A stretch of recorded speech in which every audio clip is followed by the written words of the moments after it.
Un podcast Studio Dilettante.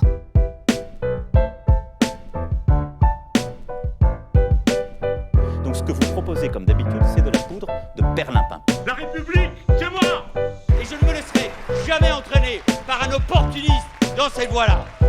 Allez, rangez vos mines boudeuses, rangez vos discours de rageux. Restons polis, le podcast qui explique calmement la politique.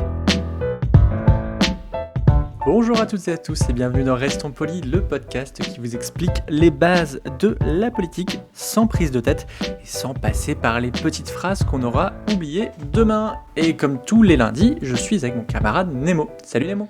Salut Adrien. Alors on retourne sur un épisode plus traditionnel puisque aujourd'hui, de quoi on va parler Nemo ?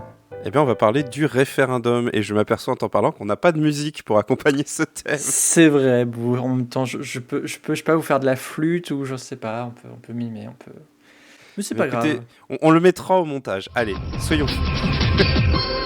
Bonsoir à tous, merci de votre attention. Voici les titres de l'actualité de ce lundi. Les suites du référendum, Jean-Pierre Raffarin fait ses cartons, il s'apprête à quitter Matignon. Jacques Chirac annoncera demain ses décisions sur le nouveau gouvernement. Toute la journée, il a rencontré les chefs de la majorité.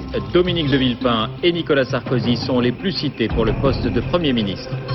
La victoire du non était annoncée par les sondages, mais elle a surpris par son ampleur. 84 départements sur 100 ont rejeté le texte.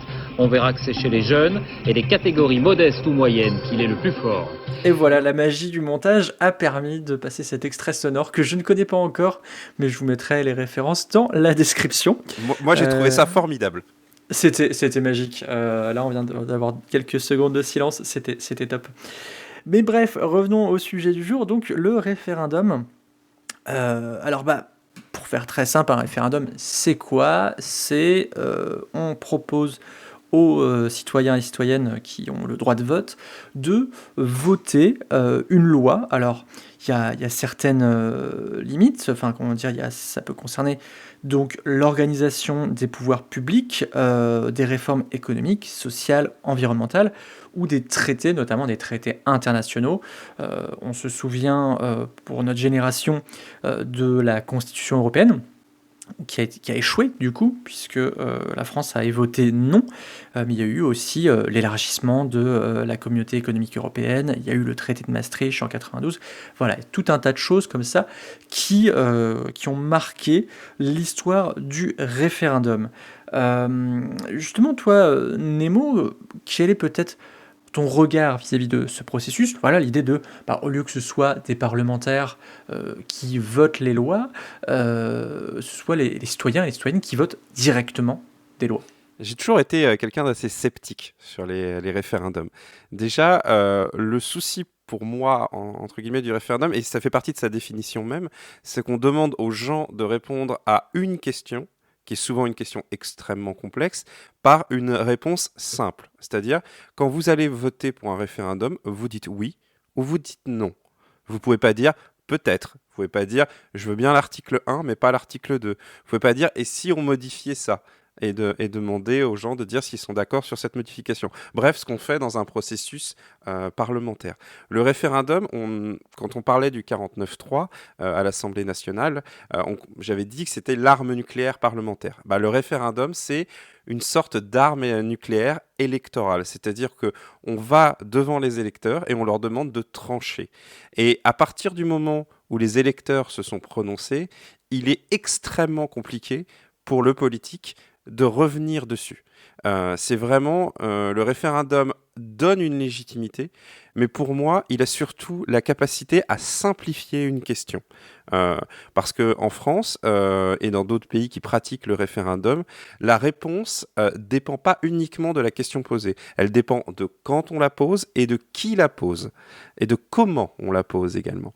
Donc voilà, le référendum, c'est une culture en quelque sorte. C'est pas simplement un outil démocratique comme par exemple l'élection. L'élection en elle-même, le fait d'aller voter, c'est quelque chose qui est relativement commun. Le référendum, c'est vous n'allez pas voter pour quelqu'un, vous allez voter pour une réponse, et cette réponse s'appliquera, et c'est direct. Donc voilà, c'est une culture, on va dire, démocratique, parce que ça reste fondamentalement démocratique, mais c'est quelque chose, en tout cas à mon sens, d'éminemment discutable dans son principe. Et si je peux citer un référendum qui, moi, m'a beaucoup marqué en dehors de celui de 2005 sur la Constitution européenne, c'est le Brexit. C'est-à-dire qu'on a demandé aux Anglais de dire est-ce que vous voulez rester oui ou non dans l'Union européenne, mais c'est une question aux implications tellement multiples qu'un simple yes or no, ça me paraissait quand même être un sacré piège tendu au peuple anglais. Oui, effectivement. Alors, je pense que ça mériterait l'objet d'une autre émission pour expliquer tous les tenants et les aboutissants du référendum sur le Brexit. Tellement c'est quelque chose d'assez énorme. On va essayer de se cantonner à la France, encore que c'est vrai qu'il y a des exemples. Tu disais une culture du référendum. Je pense notamment à la Suisse, qui a l'habitude de faire beaucoup de référendums. Et parfois, en tout cas, ce sont des Suisses qui me l'ont dit, à tort et à travers, à tel point que les gens arrêtent d'aller voter et ça laisse passer des choses pas forcément très réjouissantes. Mais je vais revenir sur un point que tu as évoqué et qui explique aussi qu'est-ce que c'est que le référendum, en tout cas en France, c'est la question du qui et du comment. Alors, en France, en tout cas à l'heure actuelle, à l'heure où on enregistre, à savoir le 13 avril 2020, les personnes qui ont l'initiative d'un référendum, c'est d'abord le président ou la présidente, souvent sur proposition du gouvernement. C'est comme ça que, voilà, il y a des choses comme ça qui sont passées. Et il y a aussi, on y reviendra peut-être plus en détail, la question de le référendum d'initiative partagée, où en fait un cinquième des parlementaires, donc rappelez-vous c'est Sénat et Assemblée nationale, propose donc un référendum et après qui doit être, comment dire, validé, ce principe de référendum, par 1/10 des électeurs inscrits. Donc ça représente à peu près 4,7 millions d'électeurs à l'heure où on parle. Et la question de l'agenda politique, on l'a bien vu dans l'histoire de la Ve République, puisque donc déjà la Ve République est née grâce à un référendum, c'est le référendum sur la Constitution en 1958. Après, il y a eu des référendums assez importants, comme l'autodétermination de l'Algérie et les accords d'Évian en 61-62. Et puis, par rapport à l'histoire, on en a parlé c'était sur le référendum sur la représentativité, la réforme du Sénat en 69 qui a été refusée et qui a amené à la démission du général de Gaulle. C'est un traumatisme d'ailleurs, ce référendum. Pas tant sur sa portée, parce que en soi, là, vu qu'il a été rejeté, vu que la réponse a été non, il n'y a pas eu de conséquences directes, mais les conséquences indirectes, ça a été le départ du général de Gaulle, ce qui veut dire qu'un référendum est non seulement une question posée, mais que les conséquences de la réponse ne sont pas uniquement dans le spectre de la question. J'en reviens sur le référendum de 2005 sur l'approbation ou non de la Constitution européenne proposée à cette époque. Le fait que la France ait dit non à 55% a été véritablement le premier acte concret de l'impopularité, notamment de Jacques Chirac, qui était président à l'époque et qui avait proposé ce référendum. Et voilà, le mot que je cherchais, ça a été désaveu.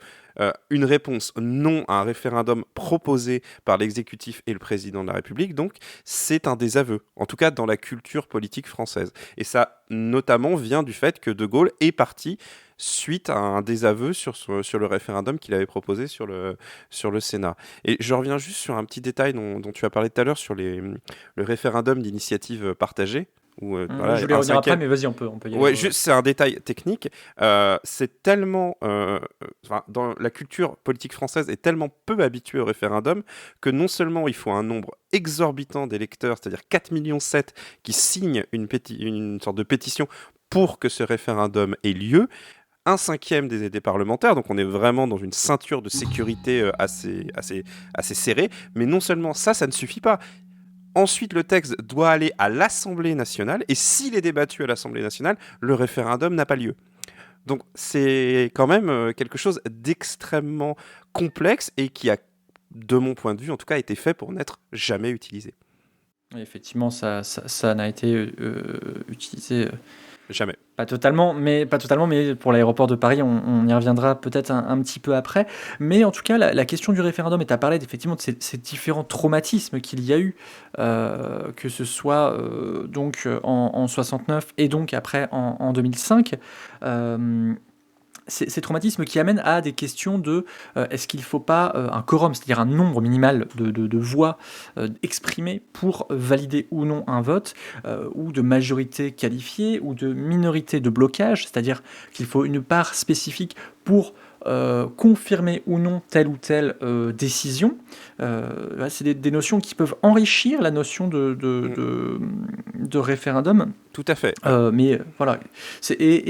Après, on a évoqué, tu l'as dit, la question des limites qui sont du référendum. Alors, on a évoqué les questions de personnalisation de la question. Voilà, le général de Gaulle qui mettait à chaque fois son poste de président en jeu. Pour rappel, il a fait passer le suffrage universel direct du président par référendum, c'était en 62.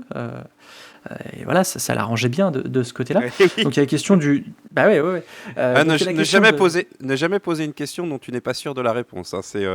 C'est une des règles bases de politique. C'est ça, donc on a bien vu, une des limites, c'est asseoir le pouvoir de la majorité, la question du sujet. Voilà, poser telle ou telle question par référendum est politique. L'agenda, est-ce que ça correspond? Est-ce que c'est entre deux élections? Est-ce que c'est juste avant une élection particulière? On a évoqué le fait que le référendum n'est pas délibératif, contrairement à ce qui se passe au Parlement, où on peut amender, on peut faire des propositions, dire bah non, l'article 2, je l'aurais écrit comme ça. Et tu as aussi... Et tu as aussi l'assiette électorale, en fait. C'est-à-dire qu'il y a des référendums locaux. Alors, un des plus récents, ça a été le référendum posé pour l'aéroport de Notre-Dame-des-Landes. Toute la question de ce référendum, c'est pas tant la question en elle-même, qui était très claire, en contraste par exemple avec la Constitution européenne où le texte était très complexe, mais c'est la question de qui vote, puisque là on est sur un référendum local. C'est très facile avec des outils statistiques et des sondages de déterminer le résultat d'un référendum à l'avance en fonction du territoire qui va s'exprimer.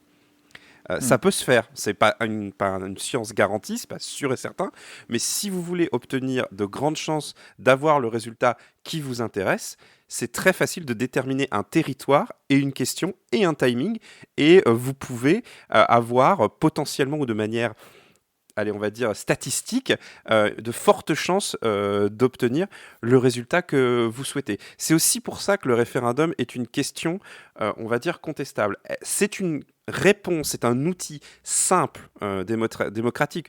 Après tout, au final, rien de plus simple que de dire, bon, on va demander aux gens leur avis. Mais quand on rentre dans les détails, c'est pas si évident que ça. Or, c'est un outil qui, fatalement, par sa simplicité et son attrait démocratique, est extrêmement populaire dans l'opinion française. Surtout qu'il est peu utilisé et que c'est vu comme une occasion également d'exprimer un soutien ou un mécontentement au pouvoir en place, ce que ne permettent pas forcément, ou alors de manière partielle et indirecte, les élections intérimaires. C'est-à-dire les municipales et compagnie. Alors effectivement, tu as évoqué les limites géographiques donc du vote de Notre-Dame-des-Landes. C'est assez intéressant de voir que dans les communes les plus exposées aux effets secondaires, entre guillemets, aux dommages collatéraux qu'aurait pu provoquer la construction d'aéroports, on voit que ça a voté non, alors que des villes plus éloignées ont voté oui. Donc ça montre une limite géographique. Mais Pierre Rosanvallon... Est-ce que je peux te mettre juste un exemple pour illustrer ce que tu viens de dire, pour vous dire le référendum est souvent vu comme un outil démocratique. Mais imaginez que vous faites partie d'un groupe de 100 personnes, une entreprise, un regroupement associatif, peu importe. Vous êtes 100 personnes. Le responsable de ces 100 personnes propose que 10 personnes touchent un salaire, on va dire, divisé par 2. Vous faites un référendum et il annonce qu'au moment du référendum, que ce qui va être pris à ces 10 personnes va être redistribué aux 90 autres. Vous faites un référendum. À votre avis, quel va être le résultat? Est-ce que les 90 autres personnes vont se dire « Non, c'est injuste, mais je vais y gagner quand même ». Voilà, ça c'est un référendum. On a posé une question simple à tout le monde et la décision apparaît démocratique. Mais en fonction de la question, de qui la pose, du timing, et ça change du tout au tout. Alors effectivement, t'as évoqué, oui, on a évoqué la question géographique, la question aussi des personnes qui sont consultées, enfin en tout cas qui sont soumis au vote. Et Pierre Rosanvallon a une citation qui disait les régimes démocratiques ont du mal à intégrer le souci du long terme. Et la question se pose notamment sur des questions d'ordre environnementale et aussi morale. Beaucoup disent, à tort ou à raison, que par exemple l'abolition de la peine de mort ne serait jamais passée par référendum. Bon, j'en sais rien, mais en tout cas, ça montre les problèmes que pose ce type de Et stratagème et Et d'outils. c'est Oui. et c'est tout à fait vrai, hein, pour rebondir sur la question de long terme. Être sceptique sur le référendum que je suis, c'est pas nier la volonté populaire ou le fait du besoin et de la nécessité même d'une expression électorale démocratique, mais c'est dire faisons attention aux questions qu'on pose et à la manière dont on les pose, parce que en prétendant consulter les gens, parfois on peut leur tendre un piège également. Et il y a aussi des questions qu'on ne peut pas trancher par oui ou non. Il faut en débattre, il faut s'impliquer et arriver en quelque sorte à intégrer la question à notre façon de penser. Donc c'est pas dire que les gens sont trop bêtes ou trop idiots pour répondre à une question, pas du tout. C'est de dire simplement que lorsqu'on pose une question à des gens, il faut que ce soit fait de façon juste et de façon équitable envers eux. C'est-à-dire il ne faut pas leur tendre en disant « réponds à la question, réponds à la question ». Voilà. Et c'est quelque chose que le référendum peut faire. Il n'est pas obligé. C'est pas parce qu'on fait un référendum que c'est injuste ou que c'est une méchanceté ou quoi que ce soit. C'est juste, il faut faire attention avec cet outil. Alors, on approche doucement de la fin de l'émission. On a évoqué donc beaucoup de limites au référendum, mais essayons de réfléchir à ces alternatives.